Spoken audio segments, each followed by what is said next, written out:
Seakan Allah ingin mengatakan, hei, ingat kamu akan wafat, ingat kamu akan meninggal. Sekarang pangkatnya tinggi, hartanya banyak, ilmunya luas. Saat pulang ingat, saat meninggal dibawa tidak itu.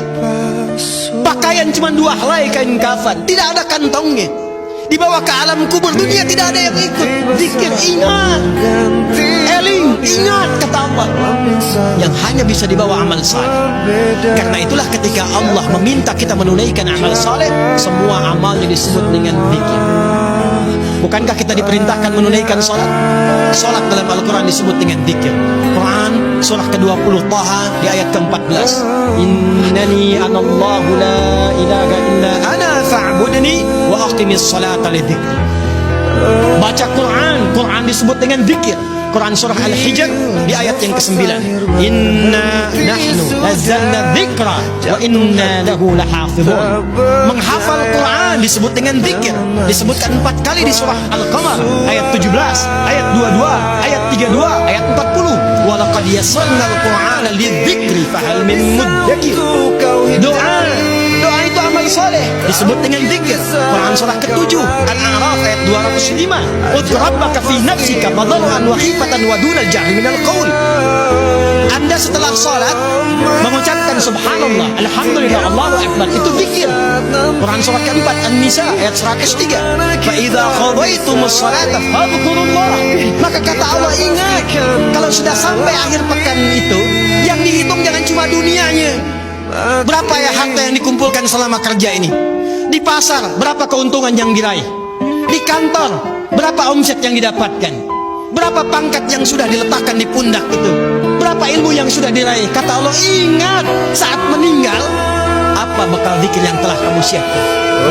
Bahkan jangan-jangan sampai sekarang pun, puluhan tahun kita hidup, untuk sholat pun belum mampu mengenal, mengetahui, memahami apa yang kita baca dalam sholat.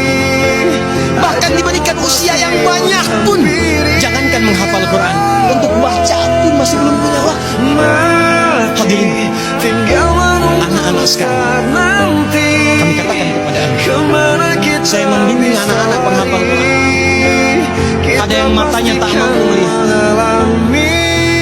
ada yang otaknya lumpuh. Usia 3 tahun, 4 tahun menghafal Quran, sampai hafal 30 juz. Dan ketika kami tanyakan kepada mereka, kenapa anda menghafal Quran? Mereka katakan, untuk menjadi bekal ketika berjumpa dengan Allah subhanahu wa ta'ala. Ada seorang anak matanya buta. Orang katakan buta, kami katakan ditutup matanya oleh Allah supaya tidak memandang maksiat. Dia menghafal Quran, bapaknya menggendong, menaikkan ke motor, diantarkan ke penghafal Quran. Sampai selesai hafalan Qurannya, ketika dia pulang ditanya, kalau kami ingin berikan hadiah, apa yang kau harapkan?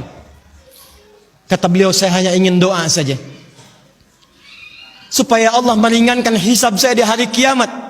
Saya ingin katakan, ya Allah, saya mengakui saya banyak berbuat dosa, maka mohon dengan Quran yang telah hamba hafalkan ini, kurangi hukuman kami ya Allah, ringankan hisab kami ya Allah. Anak kecil, matanya buta, belum balik, belum berlaku hisab, menghafal Quran supaya minta hidupnya diringankan di hadapan Allah dari dosa-dosa yang mungkin dilakukan. Anda diberikan 40 tahun, 50 tahun, 60 tahun, kalau sampai detik ini mengharapkan surga Firdaus, tapi belum serius mencari bekal, maka dengan cara apa lagi dan berapa lama lagi Allah memberikan kesempatan kita untuk mendekat kepadanya?